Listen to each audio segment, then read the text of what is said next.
Un músico se despierta de una terrible pesadilla. En su sueño se encuentra en una sociedad donde la educación musical ha sido declarada obligatoria. Estamos ayudando a nuestros estudiantes a ser más competitivos en un mundo cada vez más repleto de sonidos. Educadores, sistemas escolares y el Estado mismo se disponen a comandar este proyecto vital. Se encargan estudios, se forman comités, se toman decisiones. Todo sin la participación o el asesoramiento de un solo compositor o músico profesional. Ya que los músicos son conocidos por anotar sus ideas en forma de partituras, estos extraños puntos negros y rayas deben de constituir el lenguaje de la música. Es por tanto imperativo que los estudiantes adquieran fluidez en este lenguaje si deben alcanzar algún grado de competencia musical. Así, sería ridículo esperar de un niño que cantara una canción o tocara un instrumento sin tener los adecuados fundamentos en teoría y notación musical. Tocar y escuchar música, por no hablar de componer una pieza original, son consideradas cuestiones avanzadas, propias de los estudios universitarios o incluso dignas de un programa de posgrado. Soy Alberto Aparici, esto sigue siendo De Ignorancia sí que sé, pero esto también ha sido El lamento de un matemático, de Paul Lockhart. Un texto muy interesante en el que este señor reflexiona sobre cómo enseñamos matemáticas y que va a ser la excusa que tomamos hoy para hablar de educación aquí en De Ignorancia sí que sé. Muchas gracias por estar con nosotros, como siempre, y voy a pasar ya a presentar a los navegantes de este programa, que va a ser un poquito más peculiar, porque nos vamos a basar un poco en este texto y alguna cosa más leeremos. Como siempre, tengo conmigo, y hoy va a tener mucho protagonismo, a Víctor Marco, físico, profesor de matemáticas en el IES El Grao de Valencia. Hola Víctor, ¿qué tal? Hola Alberto, pues con muchas ganas de hacer este programa, que llevamos ya tiempo queriendo hacerlo, y comentar que además fue sugerido por un oyente a través de nuestro correo, que ahora Alberto, sí, si eso os recordará. Pues sí, es deignoranciapodcast@gmail.com, como siempre decimos, todo junto, deignoranciapodcast@gmail.com. Si nos mandáis otras cosas chulas, pues a lo mejor también tardamos año y medio en comentarlas, como estamos haciendo ahora con este texto. Víctor, di cómo se llama nuestro oyente, démosle el crédito que merece. Nuestro oyente, Julián Cegarra, nos mandó un día esta maravilla. Él humildemente nos dijo, bueno, seguro que ya lo conocéis, y nosotros honestamente reconocimos que no conocíamos esta maravilla. Sí. Y bueno, le reconocemos el mérito y les damos las gracias por habernoslo hecho llegar. Así que si tenéis más obras como esta que queráis que se conozcan, por supuesto, les daremos visibilidad. Si tenéis más obras que seguro que conocemos porque somos grandes conocedores del mundo de la didáctica y casi con toda probabilidad no conocemos realmente, pues por favor, mandádnosla. Y la verdad es que es un texto brillante. Yo creo que nos ha encandilado a los tres. Tiene también cosas que yo creo que no están tan bien, que ahora comentaremos, pero vamos, es un texto muy interesante. Pero antes de seguir hablando con él, presento también a la tercera pata del podcast, a Javier Vargas, físico, profesor de física en el IES Playa de San Juan de Alicante. Muy buenas, Javi. Muy buenas, encantado de estar aquí a filosofar un poquito hoy sobre matemáticas, aunque mucho de lo que vamos a comentar es extrapolable en mayor o menor medida también a otras materias. Sí, me parece muy bien que hayas dicho otras materias, porque puede ser a física y química y podría ser a muchas otras cosas, ¿eh? No, o sea, quiero decir, a todo tipo de materias. Aquí, este texto en realidad es un poco un canto a la falta de creatividad en la enseñanza de las matemáticas. Pero bueno, a eso llegaremos. Antes de decir todo eso, vamos a pasar a hablar, pues qué narices es este texto, ¿no? El texto, como ya hemos dicho, se llama El lamento de un matemático. El autor es Paul Eckhart, que es un matemático que hizo investigación en matemáticas durante un tiempo. Si no lo tengo yo mal, que lo estoy mirando en Wikipedia en inglés, en la Universidad de Brown, ¿vale? Y después se pasó a enseñar en secundaria en un instituto de enseñanza secundaria en Nueva York. Entonces, Víctor, tú que te lo has mirado un poquito más, ¿qué nos puedes contar un poco de la vida y la obra de este señor? Bueno, que tampoco sabemos mucho. Yo, si así me preguntaras, ¿quién es Paul Lockhart? Yo diría, el autor de Lamento de un matemático, porque yo desconocía a esta persona. He encontrado básicamente lo mismo que tú, que es un matemático que hizo algunas cosillas muy humildes, o sea, no es una persona que tenga un teorema, que tenga ningún descubrimiento, ni ninguna conjetura interesante.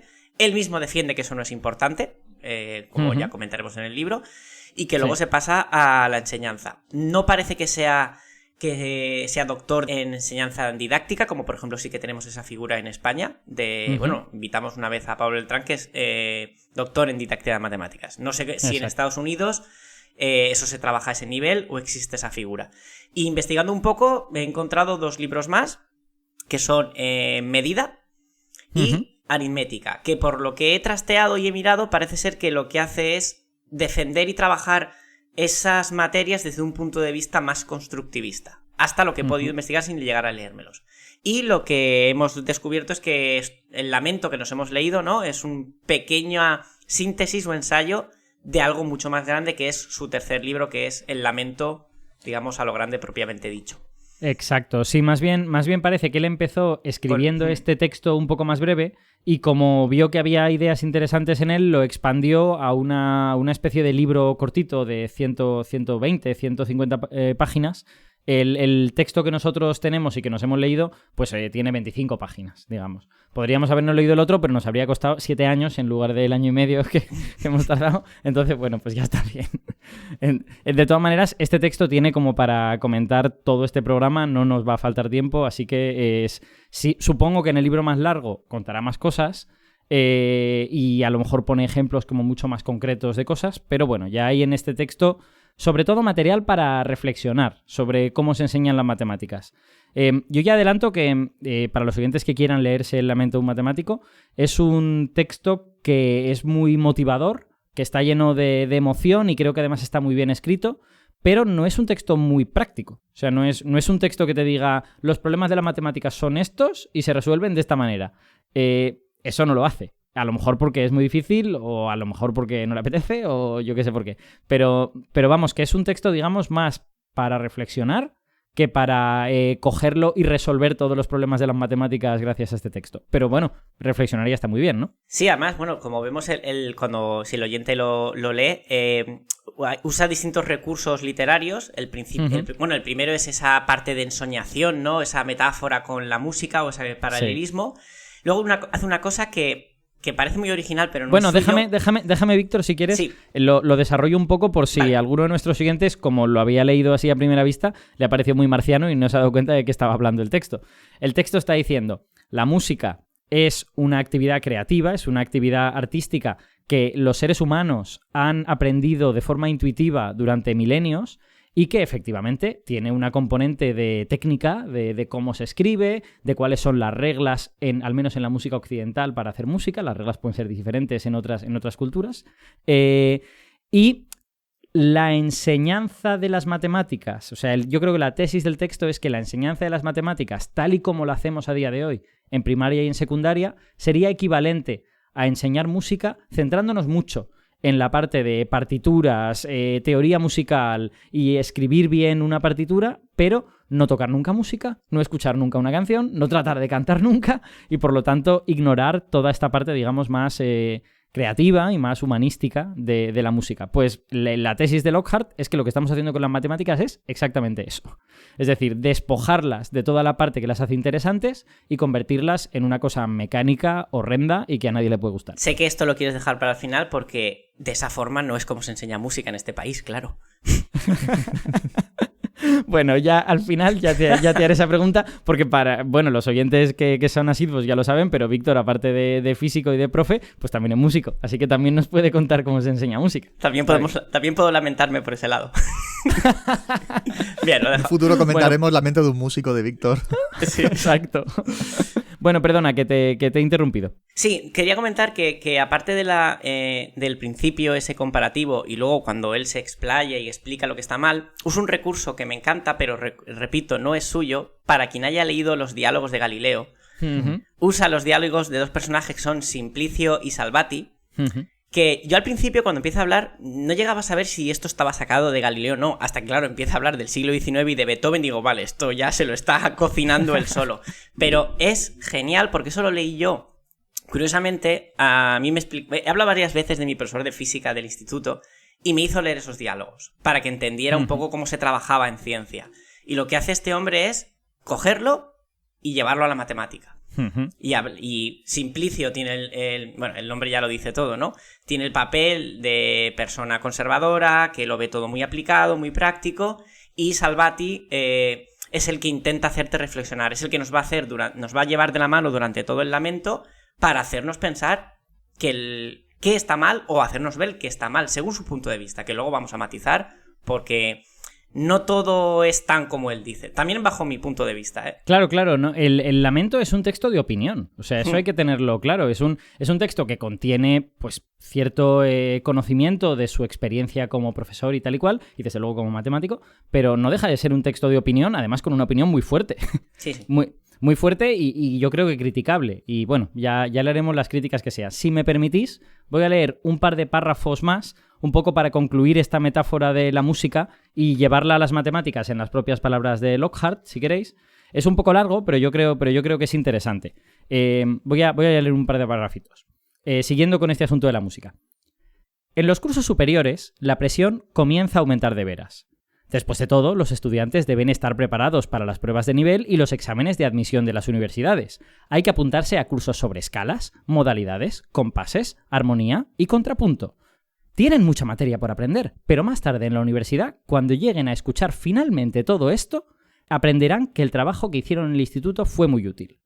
Por supuesto, no hay tantos alumnos matriculados en estudios universitarios de música, de forma que solo unos poquitos llegarán a escuchar los sonidos que representan esos óvalos negros en los pentagramas. De cualquier modo, es importante que cada ciudadano sea capaz de reconocer una modulación o una fuga, independientemente de si llegan a escucharla alguna vez. A decir verdad, la mayor parte de los estudiantes son bastante malos en música. Se aburren en clase, lo llevan todo cogido con alfileres y sus deberes son apenas legibles. A la mayor parte de ellos les importa un pimiento lo importante que es la música en el mundo de hoy. Tan solo aspiran a pasar por el mínimo número posible de cursos de música, tan rápido como sea posible.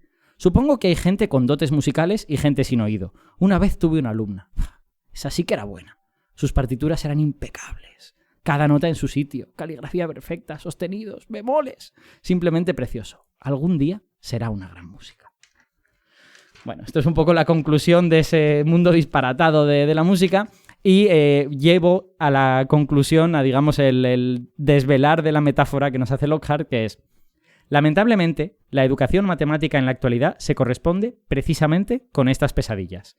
De hecho, si tuviera que señalar un mecanismo con el propósito expreso de destruir la curiosidad natural de los niños y su gusto por la creación de patrones, quizá no habría tan buen trabajo como el que se está haciendo. Me faltaría la imaginación necesaria para dar con el tipo de ideas alienantes y sin sentido que constituyen el currículo contemporáneo de matemáticas.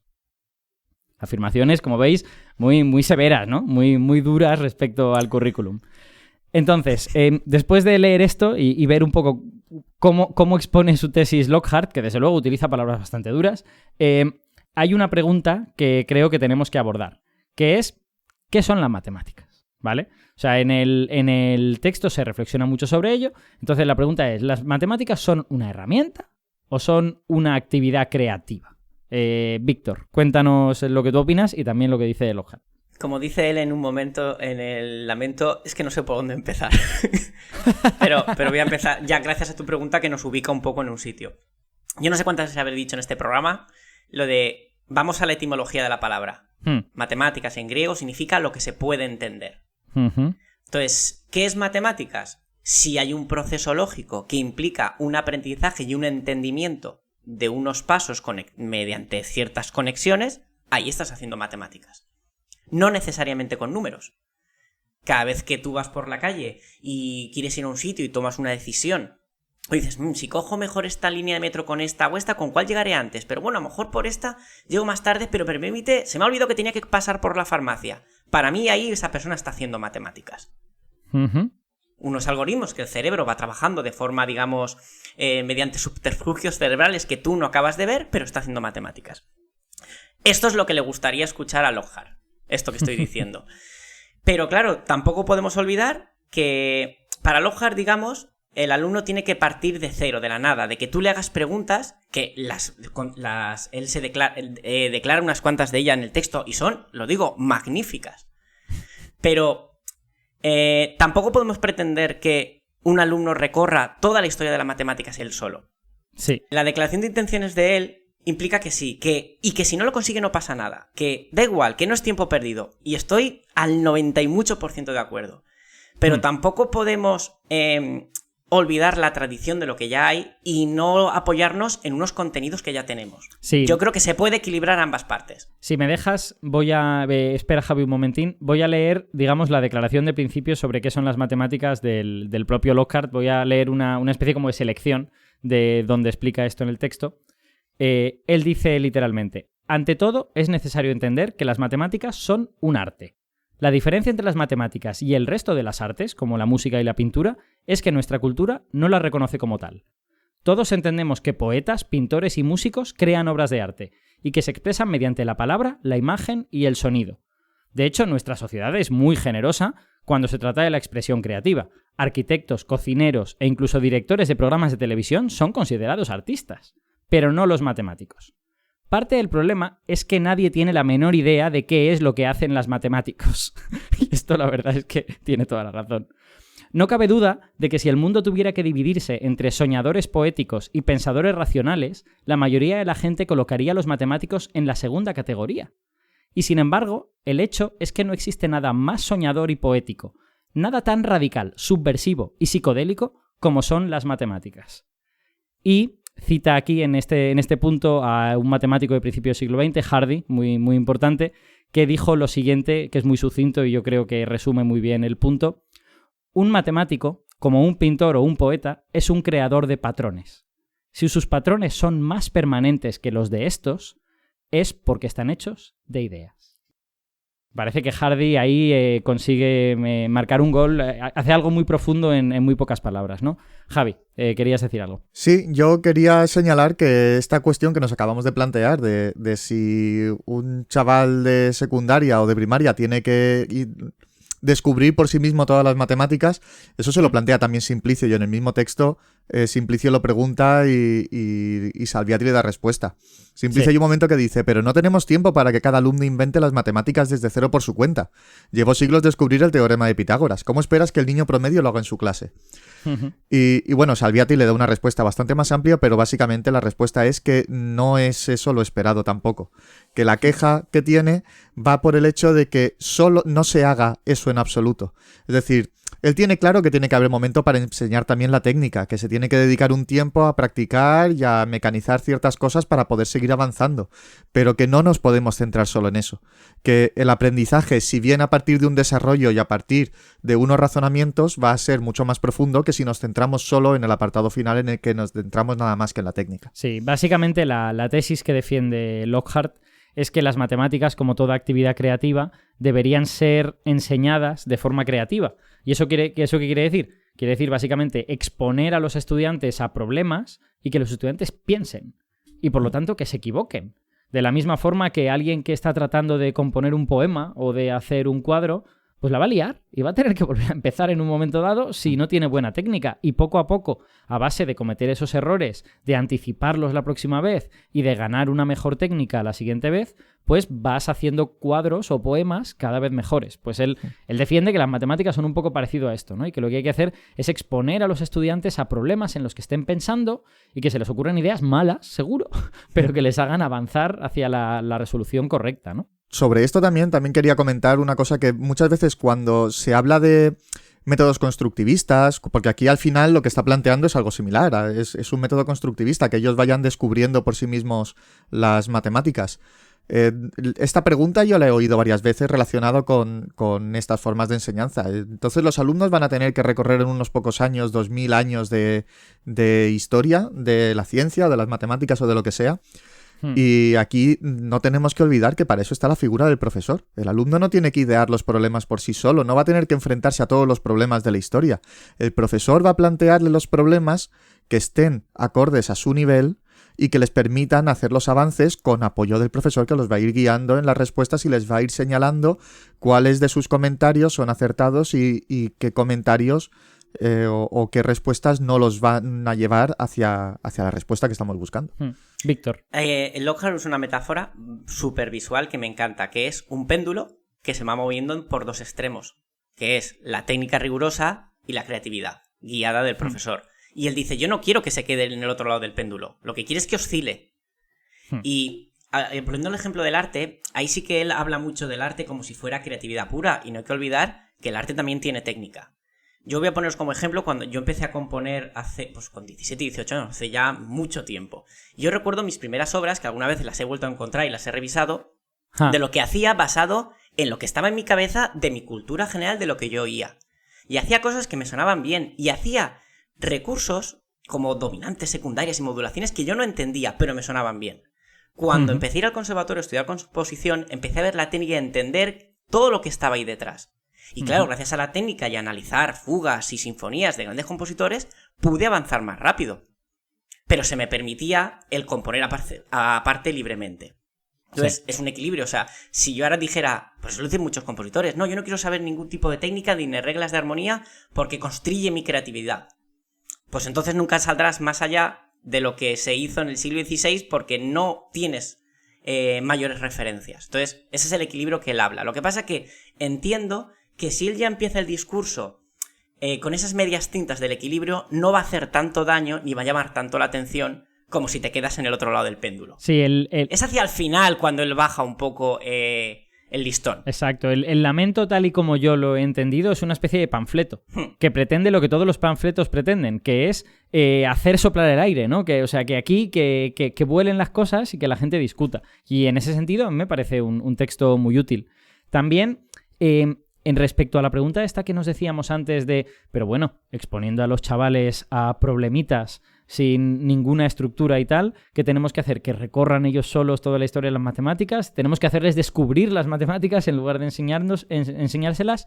Hay un argumento que da Lockhart que a mí me ha dejado un poco helado, porque lo malo es que es un poco verdad, que dice...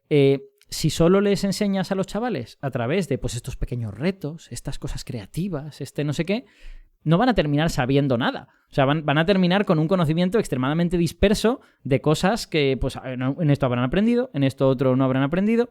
Y Lockhart dice, es que no aprenden nada. Es que salen y les da igual. Es que salen y la gente sabe sumar, restar, multiplicar y nada más. El resto se olvida de forma instantánea.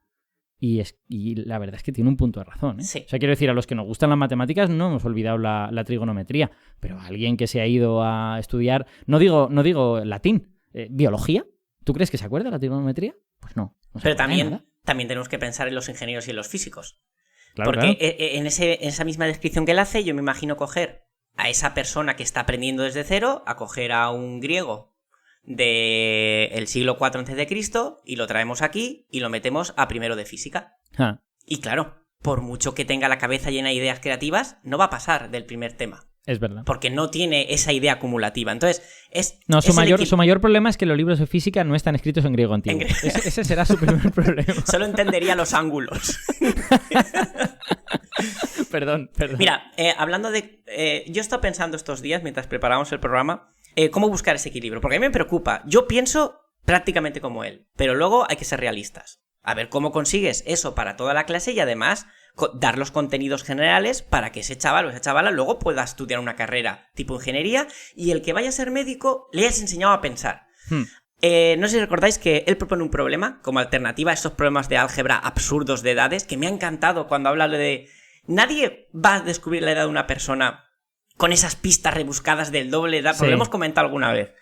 Sí. Con mirar el DNI basta, ¿no? Y propone una pregunta de verdad algebraica pura, y es: si te doy la suma de dos números y su resta, ¿puedes saber qué números son? Es magnífica. Y eso lo usas en la primera clase. Y es el punto de partida para tratar sistemas de ecuaciones. O sea que puedes hacer eso y lo otro. Hay una cosa que él señala y que yo creo que contiene bastante verdad y que además no solo nos la encontramos en el mundo de la educación, que es que las matemáticas son interesantes porque tratan de cosas interesantes, no porque sirvan para cosas. Es decir, el asunto este que tú has dicho de quién quiere averiguar la edad de la hermana, que es el doble de 3 veces menos 47 el año de no sé quién. O sea, esas formas muy elaboradas de plantear sistemas de ecuaciones y ecuaciones son un disparate a los que nadie se va a enfrentar nunca, pero sobre todo es que a nadie le importa la respuesta a esa pregunta.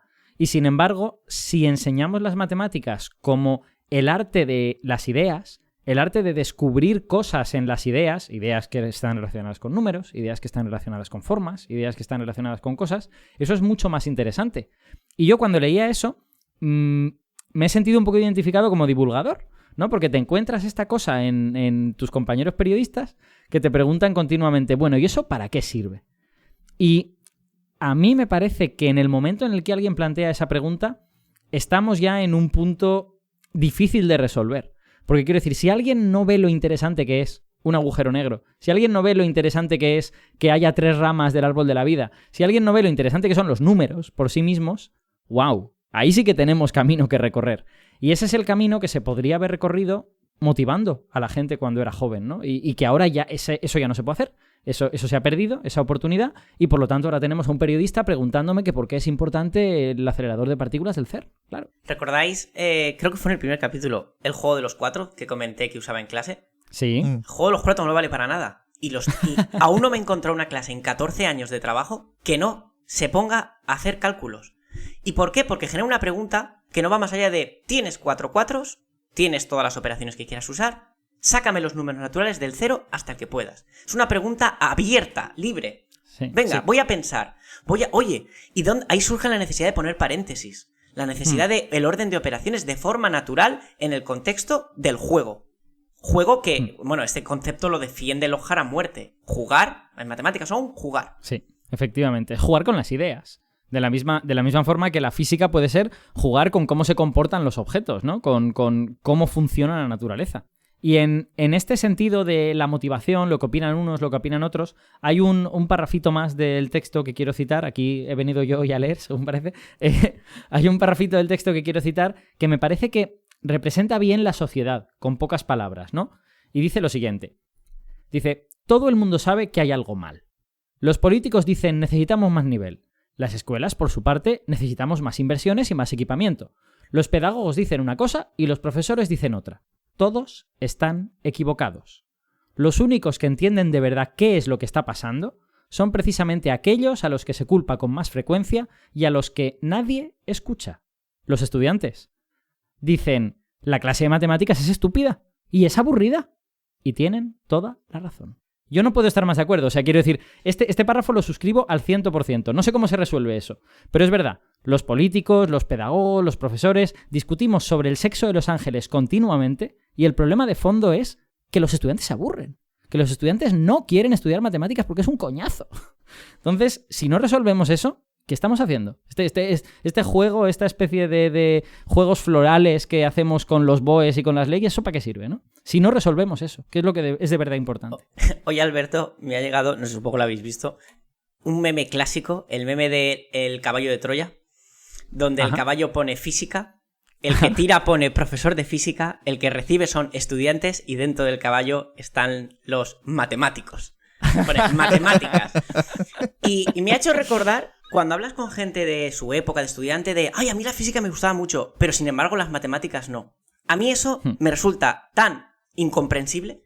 Porque es cierto que, bueno, aquí podríamos hablar de ¿se puede hablar de física sin matemáticas? Sí, se puede hablar de física sin matemáticas. ¿Puedes disfrutarla a un nivel profundo sin matemáticas? No. Eso es. Porque un ejemplo ahora que se habla de agujeros negros antes. Podemos hablar de agujeros negros en plan a un nivel donde no recurramos a las matemáticas. Pero el hecho de que no sepamos qué pasa en el centro del agujero negro es una consecuencia matemática. Es porque no sabemos dividir entre cero. Y eso tiene que ver con nuestra mente, con la matemática que representa nuestra mente, nuestro arte. No podemos repartir entre nadie. Toda la masa del universo no se puede repartir entre ningún espacio. Y eso es un problema matemático. Y no podemos entender el agujero negro porque no nos entendemos a nosotros mismos en ese reparto. No, si eso más, no es maravilloso... Es más, las matemáticas nos están dando un mensaje. O sea, quiero decir, en este caso estamos escribiendo ese agujero negro, que es un objeto físico, o al menos sospechamos que lo es, dado todos los datos que tenemos. Estamos escribiendo ese agujero utilizando matemáticas. Y las matemáticas nos están dando un mensaje. Y el mensaje es, en este punto central, esto no está funcionando. En este punto central, esto está mal. y eso es un mensaje que contiene física. Es un mensaje que lo que te está diciendo es una descripción completa de los agujeros negros todavía no existe. En algún momento tendremos una descripción que describa también ese punto central. Y entonces entenderemos de verdad la totalidad de ese objeto. Ahora entendemos todo menos el punto central. Claro, y son las matemáticas las que te dan ese mensaje. Sí. Es que me encanta, es que... Es el patito feo y en cambio lo aguanta estoicamente la pobre y Y creo que eso es papel, como dice, es culpa de los profesores y de los que hacen los currículums. Y suscribo y apoyo lo de... A ver, no voy a decir los estudiantes tienen siempre razón, que a veces son muy cansinos y muy pesados. Pero no sé si lo hemos llegado a comentar. Es que ya no sé si lo he comentado aquí o en algún curso. De ignorancia sí que se apoya la sinceridad. Apoya la sinceridad. Pero si yo me incluyo como profesor, si a mí me lo han dicho y te hace pensar, ostras, yo esto no sé si lo he dicho aquí o en un curso de Cefire, pero siempre les hacía la pregunta a los profesores de si un alumno de la ESO, voy a matizar la ESO porque es educación secundaria obligatoria. En el bachillerato podemos decir, oye, ¿no te gusta esto? Pues ahí tienes la puerta. Pero el sistema está obligando a gente hasta los 16 años a estudiar. Si un alumno te levanta la mano y te pregunta, ¿por qué estoy estudiando ecuaciones?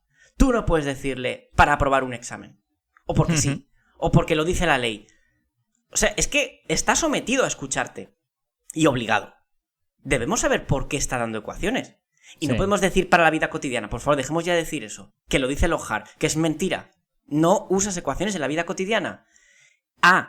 Hablemos de que las ecuaciones y su entendimiento profundo te hace pensar de una forma distinta. Te hace ser más lógico. Eso es otro tema. Y eso no se consigue con edades del doble del padre, de las historias de estas. Eso solo es para entrenar.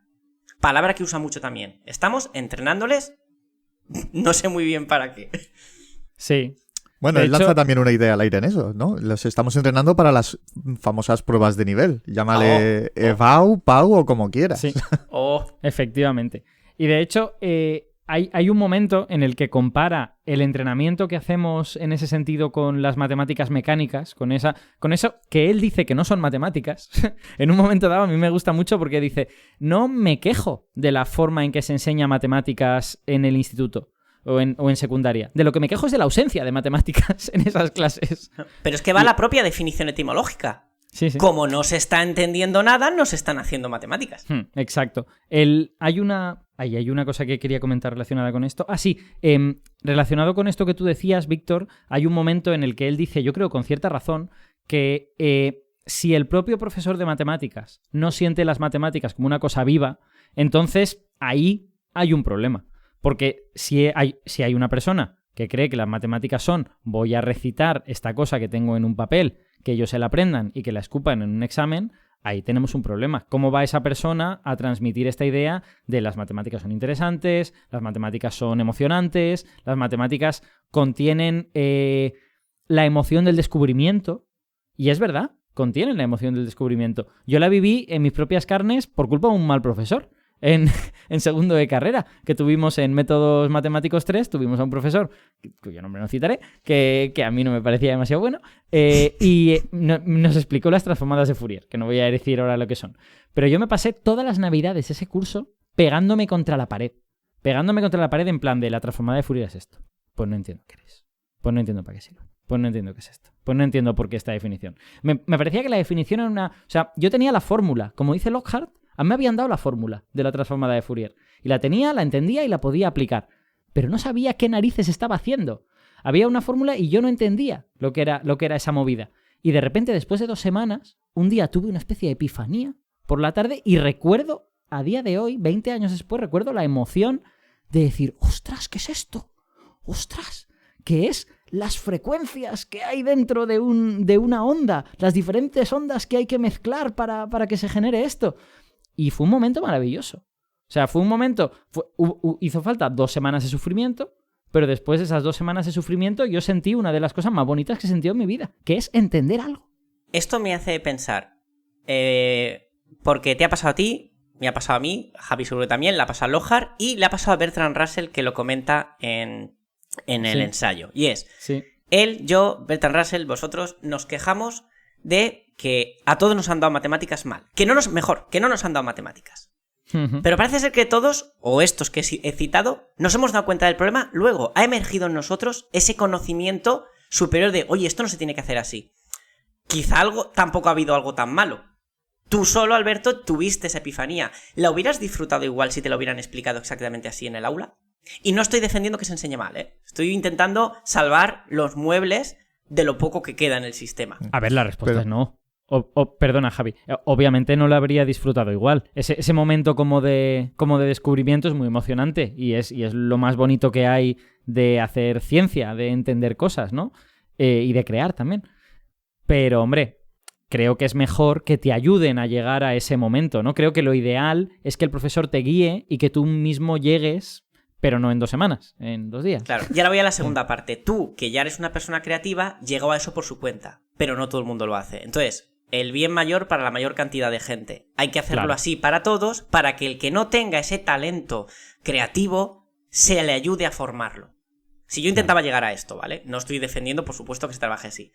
Pero claro, me llama la atención que Bertrand Russell se quejaba, pero él había llegado a esas ideas, ¿no? Pero claro, es que son sesgos, son gente muy guay que ha llegado por sí misma. Entonces hay que intentar que los que, por ser menos creativos o porque desde pequeños no se les ha enseñado a ser creativos, porque yo creo que todo el mundo tiene una tendencia natural a la creatividad. Sí. Porque tenemos un cerebro creativo. Luego os haré alguna pregunta sobre eso, pero Javi quería decir alguna cosa. Sí, yo al final iba en la línea de lo que acaba de comentar Víctor, porque antes de que planteara su segunda pregunta, el comentario que iba a hacer yo, pues prácticamente iba en respuesta a esa segunda pregunta, que es que sí, Alberto se estuvo 2 semanas dedicándole a eso y nosotros también lo hemos hecho, porque tenía un cierto interés y tenía una motivación y al final lo hizo, pero a lo mejor no todos los alumnos tienen esa motivación. A lo mejor hay alumnos que dicen, no, a mí dame la formulita y ya está. O que no tienen la misma creatividad o la misma capacidad como para poder llegar a esas respuestas por sí solos. Entonces ahí hace falta que el profesor pues eche una mano. Yo creo que alguna vez lo he comentado también, el curso que estuve en un instituto en donde trabajaba todo el departamento por indagación. Hacíamos experimentos y a partir de esos experimentos sacábamos los contenidos y luego ya los trabajábamos. Y yo tenía algunos alumnos que me decían que por qué no les daba la formulita que tenían que aprenderse desde el principio y me dejaba de tonterías, que les costaba mucho más hacerlo de esta manera y que no querían pensar, que lo que querían era saber qué tenían que estudiarse para poder seguir y aprobar. Entonces, claro, te encuentras con un alumno así y quiero pensar que en algún momento esa reticencia se acaba cuando ellos mismos se den cuenta de que están comprendiendo mejor las cosas. Pero claro, tú tienes que conseguir que todos lleguen a unos mínimos. Entonces no puedes pasar de un extremo al otro. Tiene que haber ahí un punto intermedio, como estábamos diciendo antes, buscar un equilibrio en el que el papel del profesor es fundamental. Sí, yo creo que tampoco, o sea, hay un punto de luchar contra las olas del mar. En el sentido de que cuando un estudiante te dice eso, o cuando a mí un compañero en la radio me dice, pero estudiar en un agujero negro, ¿eso para qué sirve? Esa persona no lo está diciendo en el vacío. Esa persona lo está diciendo en una sociedad en la que hay personas que le refuerzan esas ideas. Es posible que a este estudiante en su casa le digan, tú lo que necesitas es sacar un 10, déjate de bobadas y haz lo necesario para sacar un 10. Claro, si una serie de personas que son una autoridad en tu casa o en tu vida te dicen eso, pues a lo mejor tú dices, vale, lo que tengo que hacer es sacar un 10, ¿por qué me está comiendo la cabeza el profesor con estas movidas, ¿no? Y seguramente a mis colegas periodistas les pasará algo parecido. Vivirán en una cámara de eco en la que pues todo el mundo dirá que si algo no sirve para nada, pues es inútil. Por eso decía que supongo que en algún momento esa reticencia acabará pasando, porque claro, la situación en ese instituto es que esa era la única materia en la que se trabajaba de esa manera.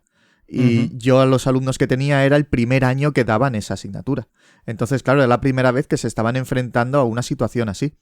Pero no veía que los alumnos ya más mayores de bachillerato, después de llevar 5 o 6 años trabajando de esa forma, presentaran la misma reticencia a ser enseñados de esa manera. Entonces, yo me imagino, como tú dices, que el contexto hace mucho, el estar trabajando de una misma manera durante todos los cursos anteriores y de repente el querer cambiarles el paradigma de cómo les estás enseñando, al final hace mucho de cara a la respuesta del alumno. Y eso es lo que hace que si el departamento no está de acuerdo y no trabajan todos en la misma línea, se hace muy difícil el conseguir que los alumnos lleguen a cambiar el chip y se den cuenta de que hay otra forma de aprender. Sí. Yo creo aquí es un buen momento para citar una de las afirmaciones de Lockhart, que la hace varias veces en su texto, y que yo creo que es parcialmente polémica. Es decir, tiene razón, pero uno no puede vivir solo en ese mundo.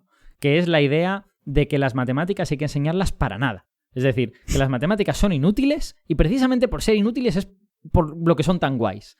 Porque si son ideas puras y como ideas puras no sirven para nada, más que para jugar con ideas puras, y por lo tanto son extremadamente valiosas, porque son ideas puras. Estando yo de acuerdo con eso, me parece que afirmar que la enseñanza de las matemáticas tiene que estar focalizada en que no sirven para nada, pues seguramente es también un error, porque te pierdes a una parte del público. Hay una parte del público que no son hojas en blanco, que vienen de su casa con una serie de ideas o de lo que han visto en la tele o de no sé qué, y a esa gente también la has de atraer al lado oscuro de convencerles de que las matemáticas o la física o lo que sea es muy guay.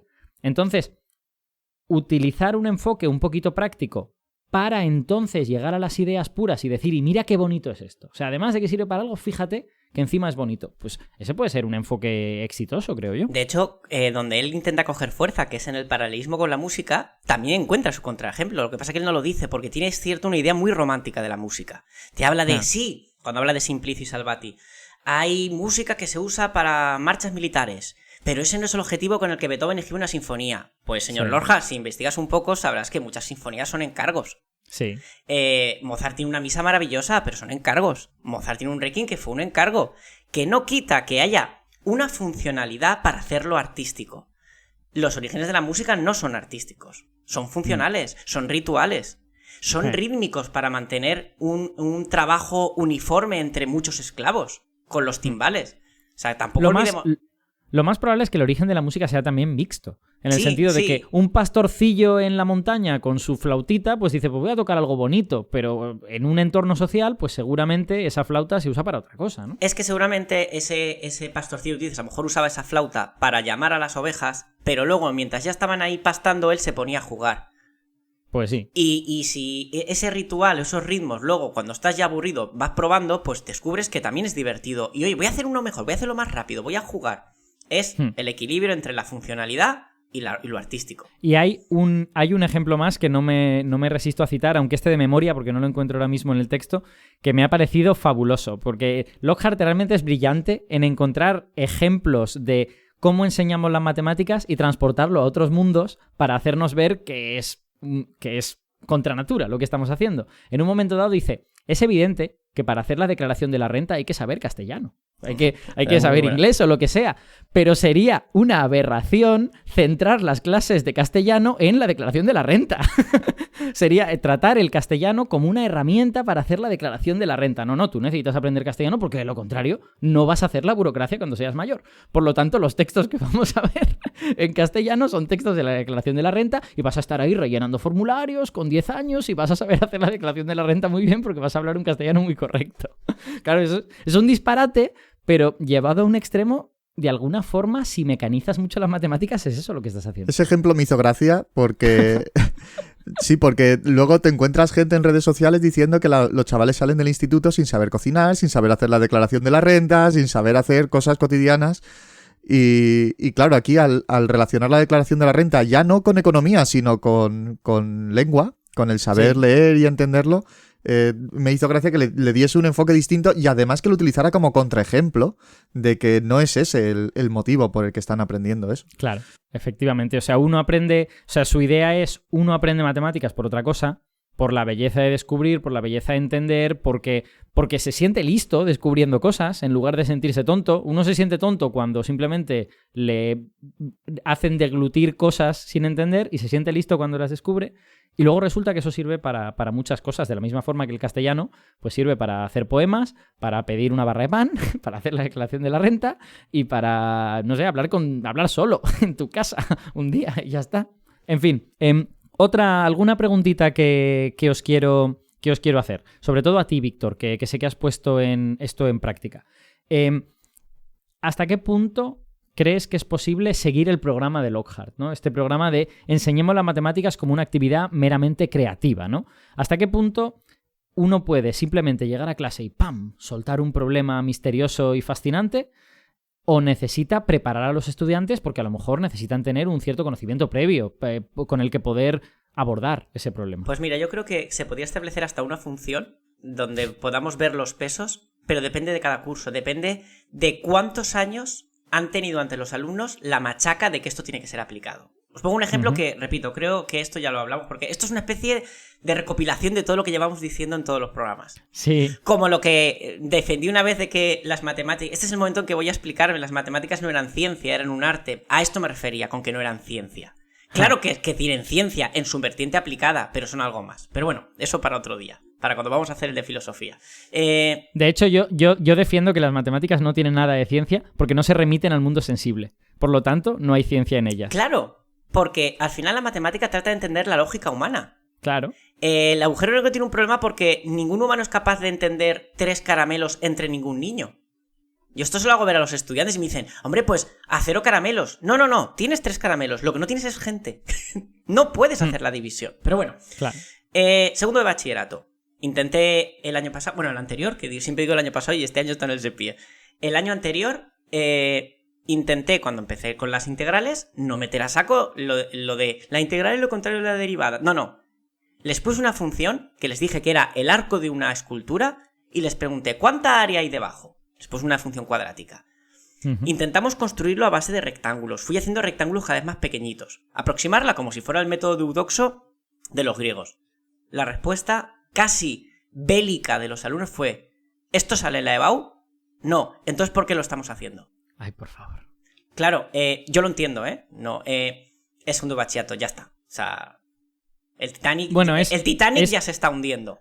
No, es segundo de bachillerato en este mundo histérico y neurótico que hemos creado en los últimos 30 años. Correcto. Que, bueno, igual ya estaba creado antes, pero yo lo he vivido en los últimos 30 Pero días. yo entiendo que yo tampoco, y aquí hay que ser un poco humilde, y así es lo que diría Lockhart, lo que él defiende es genial, yo también lo defiendo, pero es un poco, voy a decir, egoísta que tú hayas entendido la verdadera matemática y a una persona que le quedan 3 meses para jugársela, para estudiar una carrera, vengas tú a decirle de dónde viene una integral y lo que es, y lo maravilloso que es entender la integral como los griegos. Conclusión, vamos bajando de curso. Creo que cada curso más abajo podemos ampliar más la proporción, mayor peso a esa parte creativa. ¿Qué haría yo? Bueno, me has preguntado que si se puede. Creo que hay que empezar en primero de la ESO y es posible que ya sea tarde. Esto ya lo comentó Avelino cuando vino. Sí. Yo lo que haría es, cada tema, cada unidad didáctica, que empiece con una de esas preguntas. Ese magnífico ejemplo que pone Lockhart de un triángulo inscrito, digamos, dentro de un rectángulo de forma que la base coincide y se pregunta, ¿qué proporción del triángulo es? No les digas que es un medio, porque es la mitad del área, que jueguen. O lo que hemos comentado antes de, si tengo la suma de los números y la resta, puedo saber. Yo creo que a día de hoy, tal como están las cosas, lo que hay que hacer es poner parches, por ahora, que no está mal. Y es en cada curso, en cada unidad didáctica, hacer eso. Lo haces en primero y ves cómo funciona. Y enseguida, venga, ya hemos pensado un poco, vamos a hacer algo más mecánico. Venga, luego vuelves, luego un juego. En segundo un poquito más. Y eso implicaría una cosa que es difícil, y es que tus alumnos de primero los cojas en segundo. Luego los cojas en tercero. Claro. Que también es egoísta, porque estoy dando por sentado que mi forma de trabajar es la adecuada. Y no la de mi compañero que hace otra cosa. Víctor, yo ahí recurro al razonamiento de House, de la serie de House, del Gregory House, el médico, cuando decía, no razonemos sobre el supuesto de que estamos equivocados. Me parece un razonamiento muy acertado. O sea, si uno parte del supuesto de que está equivocado, oye, pues mira, me tiro por la ventana y ya da igual lo que estoy haciendo. Mira, ¿no? yo este año vuelvo a la enseñanza otra vez, y vuelvo a mi plaza, y he cogido primero de la ESO.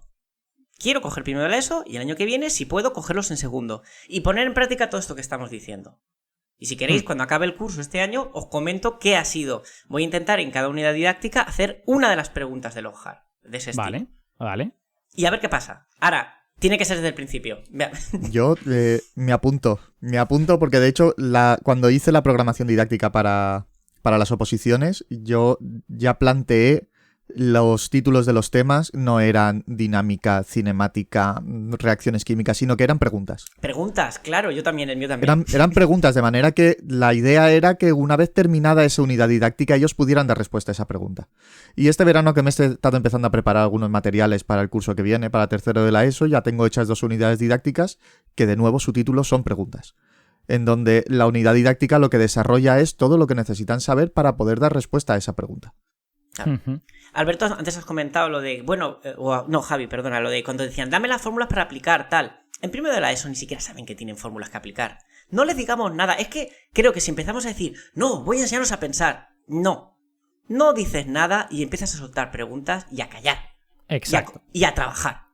Porque además a los chavales jóvenes es que les gusta jugar y les gustan los retos. O sea, quiero decir, estoy convencido de que una parte de la motivación que genera el juego este de los 4 que has comentado antes es la idea de me han dicho hasta dónde puedo llegar.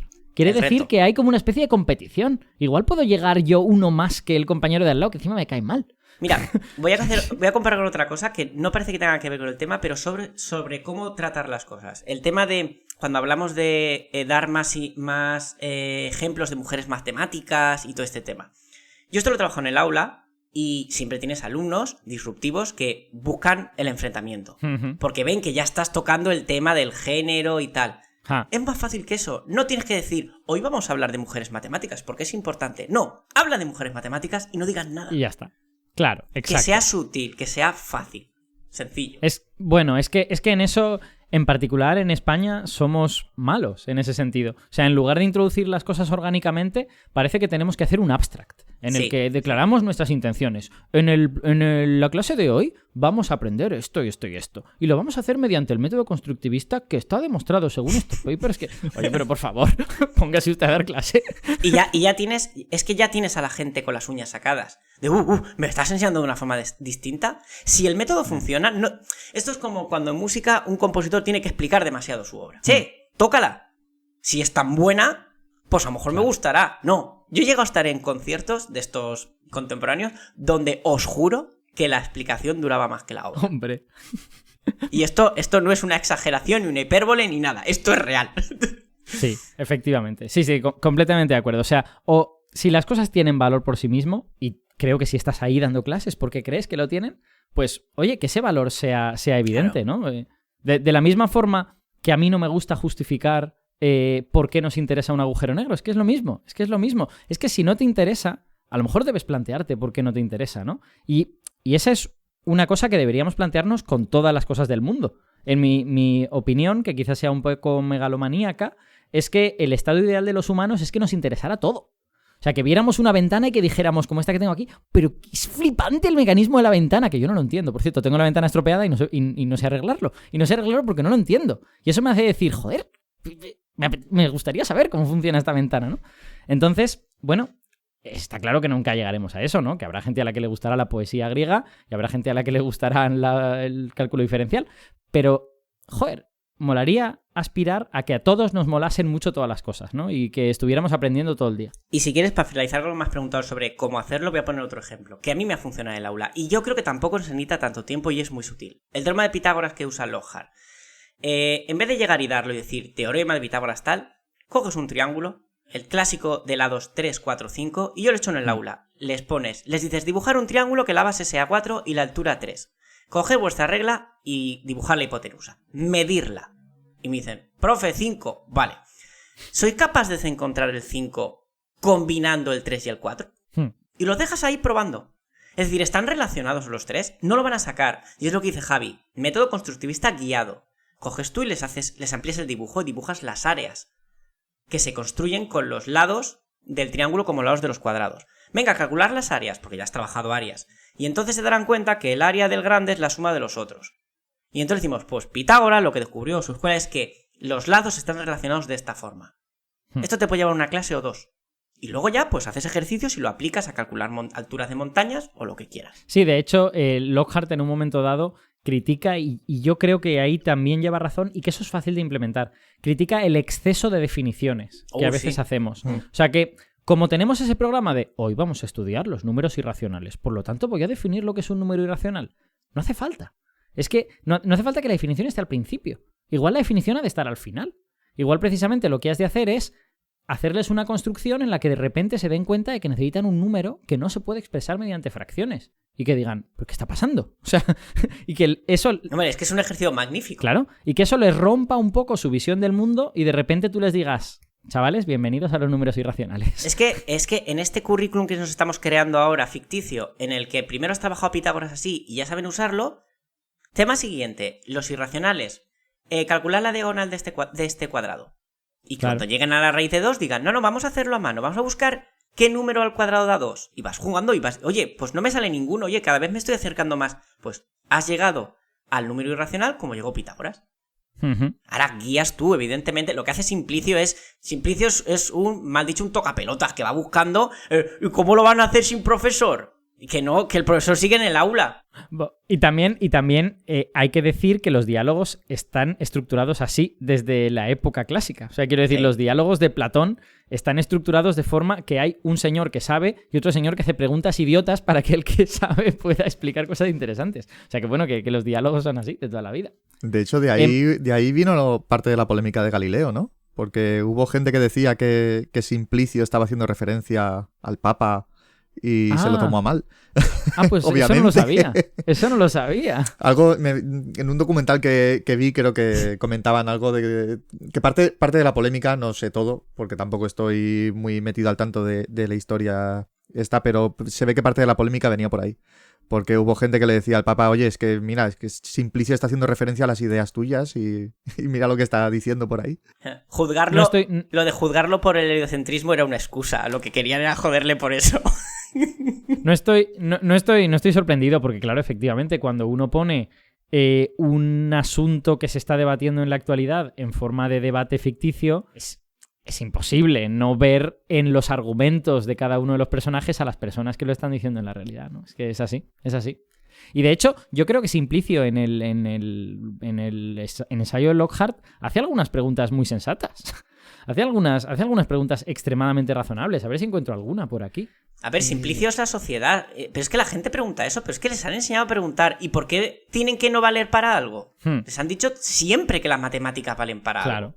Exacto. A ver, fijaos, tengo por aquí una pregunta de Simplicio que está muy bien, que es, ¿pero no crees que si la clase de matemáticas fuera más como la clase de arte, muchos niños no aprenderían nada en absoluto? Es una pregunta perfectamente legítima y que creo que mucha gente se va a hacer. Y la respuesta de Lockhart es la que hemos dicho antes. Pero es que ya no aprenden nada. es que como no les transmitimos ninguna emoción, pues esos conocimientos desaparecen al cabo de muy poco tiempo, salvo para los pocos elegidos a los cuales sí les ha generado alguna emoción, ¿no? Y esto entronca con una pregunta que os quería hacer y que me parece que es válida para algo más que las matemáticas. Y que es que ¿no os parece que la creatividad está un poco ausente de la educación?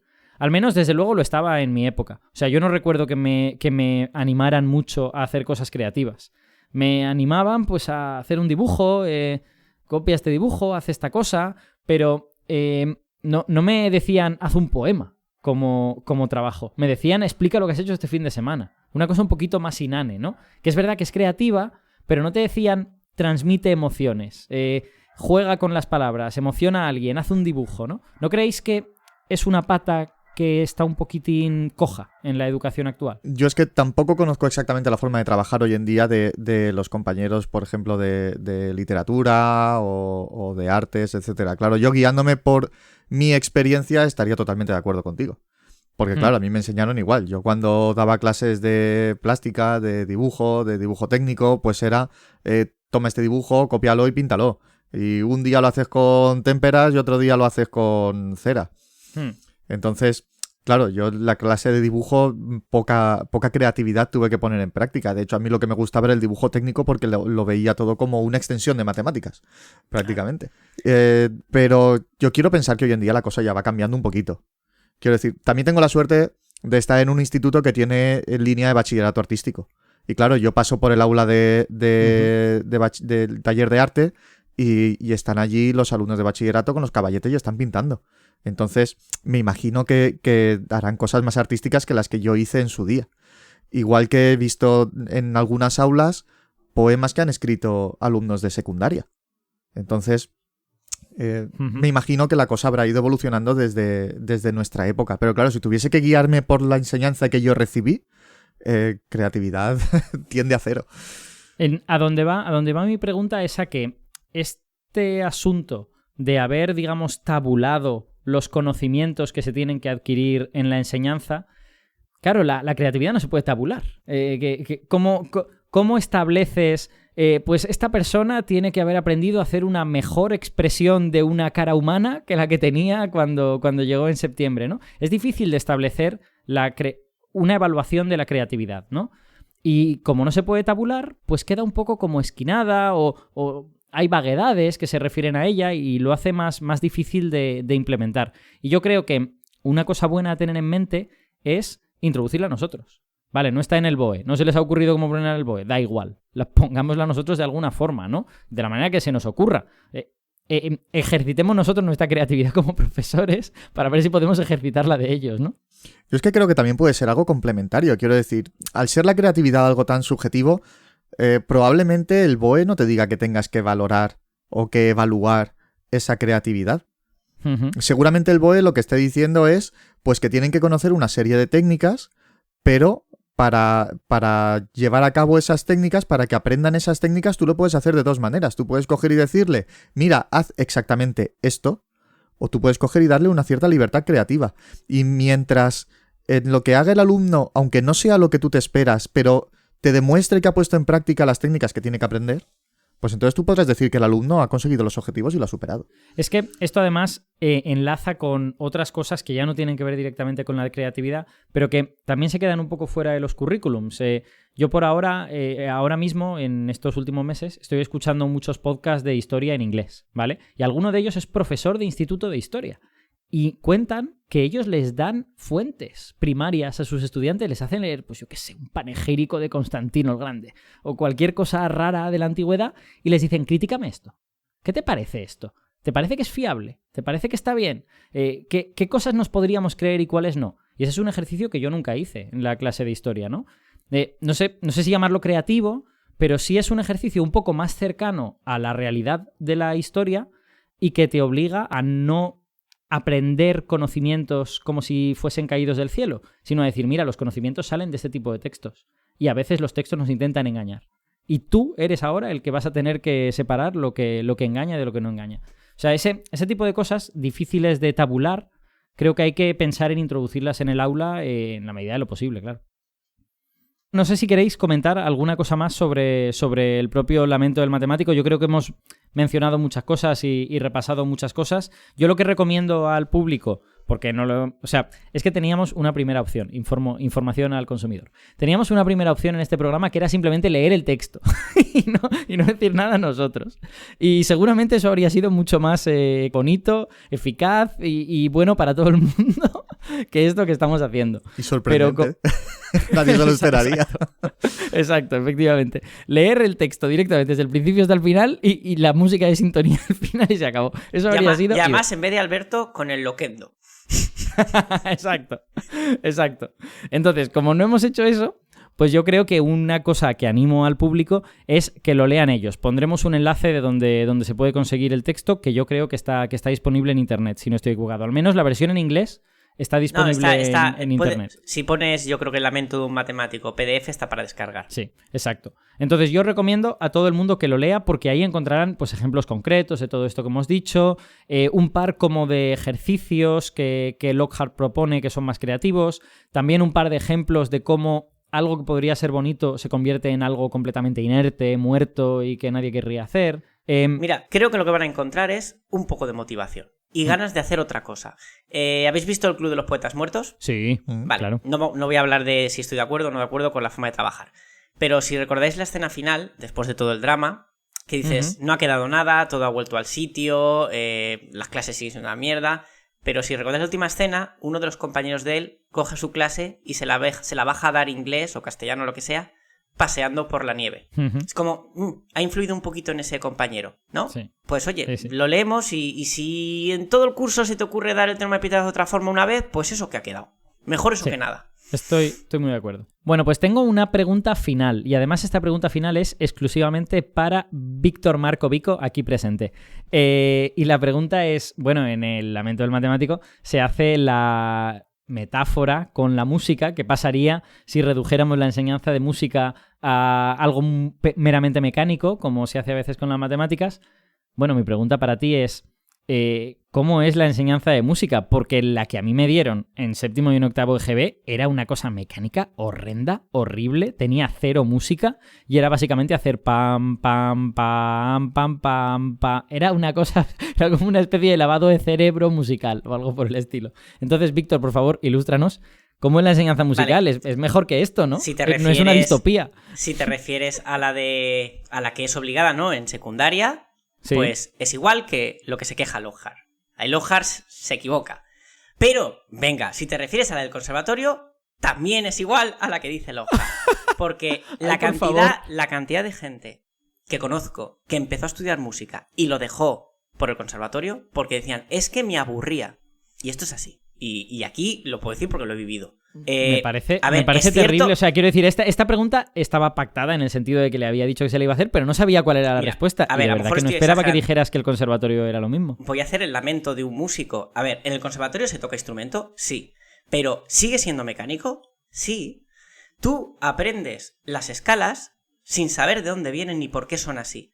De hecho, la enseñanza, voy a hablar de España, que es lo que conozco. El currículum de estudios musicales serios de conservatorio no vamos a meter en el de secundaria porque ahí es cierto que te puedes encontrar con gente que hace cosas muy interesantes.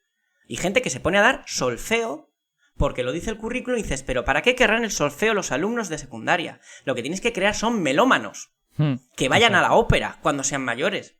Porque si quieren estudiar música y odiarla, para eso está el conservatorio. Porque son unos, eso como decía mi maestro de dirección, dice, es que son conservadores, es que es un edificio que se llama conservatorio, que parece que tiene miedo de que se pierda, ya es para analizar. Tú estudias, cuando dicen, estudiamos la música en el conservatorio, no es verdad, estudiamos un periodo de la música y occidental, y es el periodo clásico, ya está. Y estudias la armonía, no, estudias la armonía clásica, con unas normas. Yo quise estudiar composición y empezaron a darme normas de armonía. ¿Y esto por qué? Porque es la norma. Tú, si quieres... Yo he llegado a escuchar, tú cuando compongas lo que tú quieras libremente, haces lo que quieras, ¿vale? Pero ¿por qué no me dejas también componer algo libremente en el aula? ¿Por qué no equilibramos? Y yo estoy a favor de estudiar fuga clásica, sonata clásica, sí. Porque la gente que... Es que vamos a los extremos de siempre. Hay gente que dice que no quiere estudiar solfeo porque constriñe su creatividad, porque eso es una tontería. Porque lo que tú crees que es creatividad es lo que hace tu córtex prefrontal escribiendo lo primero que le viene, que son los 4 acordes clásicos que ya hacían los Beatles. Genial, con todos mis respetos a los Beatles que me gustan, entender lo que quiero decir, porque es música ligera. Y tú, cuando crees que estás creando algo original, lo que está haciendo tu cerebro es componer cosas que ya has escuchado. Si quieres crear de verdad, tienes que conocer todo lo que había. Si no, ¿cómo vas a hacer algo nuevo si no sabes lo que han hecho otros compositores? Ya. Yo en mi ingenuidad un día pensé, voy a hacer una obra con una sola nota. Y el segundo movimiento tendrá 2 y tendrá 3. Y luego veo la música de Richard Ligeti y digo, me retiro. Porque ese hombre ya lo había hecho de una forma magistral. Entonces, ¿hay que estudiar técnica?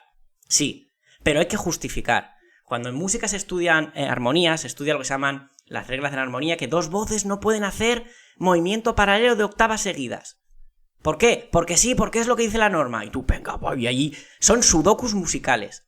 Y luego descubres que eso era porque en el gregoriano es lo único que se hacía y querías escapar de esa sonoridad. Entonces la norma es para escapar de un estilo. Che, pues coño, dilo, explícalo, justifica por qué haces una norma. Eso no lo hemos mencionado en el programa, pero otra de las cosas que Lockhart dice es que la enseñanza de las matemáticas sería mejor si la pusiéramos en el contexto histórico en que se descubrieron cada una de las cosas, porque entenderías por qué se hacían las cosas de esa forma.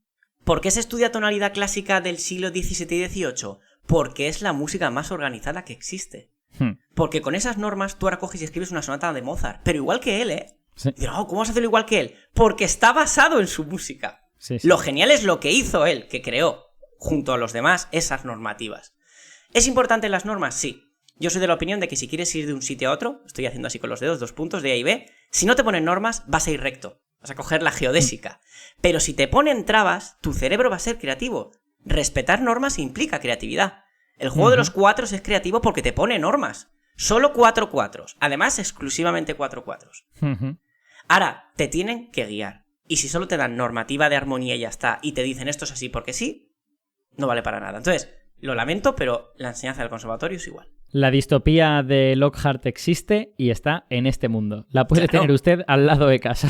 Pero si ahora trajéramos a un profesor de filología de castellano y hiciera ¿crees que no sería lo mismo? Él habla en el lamento, hace un paralelismo también con la pintura, porque sería una locura que no hubiera caballetes en las aulas, que en la asignatura de plástica yo no he visto a los alumnos con caballetes pintando nunca. Los he visto haciendo dibujo técnico. Ya, así es. Yo hice un saltamontes con pinzas. Que oye, si nos escucha algún profesor de arte dirá, pues yo en mi clase digo, si estoy seguro que hay mucha gente que lo hace, pero no es la norma. No sé si te he contestado la música, es que esto sería muy largo. Sí, no, has contestado básicamente a lo que yo quería, porque yo lo que sospechaba es que me ibas a decir que en los cursos iniciales, o sea, que pasa lo mismo con las matemáticas, que en los cursos iniciales es extremadamente mecánica, es un aburrimiento y un horror, pero que luego llega un momento en que se vuelve de verdad en el conservatorio. Me ha hecho un poquito más de daño que me digas que el conservatorio también tiene esos grados. Tienes el grado elemental, que equivaldría a la ESO, el grado medio, que equivaldría, vamos, al bachillerato, y el superior, que es la universidad. Y en el a ti te dan el lenguaje musical y todos los símbolos, crescendo, decrescendo, tal, sin decirte cómo se han creado. Ojo, que los matices, por ejemplo, son de una época determinada. Que el crescendo es súper moderno. Claro. Pero tú lo das y es, no, esto es para crecer, esto no sé qué, esto es un do, esto es un re, esto es un fa sostenido, esto... Y hay detrás de historia de ahí. Toda no la puedes dar, pero... No sigamos hurgando el dedo en la herida, que además tenemos un programa de enseñanza musical, pero bueno, En fin, de ignorancia sí que sé, no siempre trae buenas noticias a su casa, querido oyente. Bueno, Javi, Víctor, muchas gracias por participar en el programa de hoy. Un placer. Un placer. Y bueno, esto ha sido lo que os hemos contado sobre el lamento de un matemático. Creo que más allá de todo lo que hemos divagado nosotros, lo mejor que podéis hacer es leerlo. Incluso compraros la versión larga, la versión de 140 páginas, que no sé si está traducida al castellano, no me consta, pero si no, pues estará en inglés. Seguro que muchos de nuestros oyentes también saben leer en inglés. Así que compradlo, leedlo, yo creo que va a ser estimulante. Seguramente no vais a estar de acuerdo en todo lo que dice, pero os va a como espolear para hacer cosas, ¿no? Que es lo que me parece que pretende como panfleto, como buen panfleto que es espolear a la sociedad para que sucedan cosas. Así que muchas gracias a todos los que habéis llegado hasta aquí, como siempre, y ahora mismo nos estamos yendo y volveremos al otro lado de la sintonía, como siempre. ¡Hasta luego!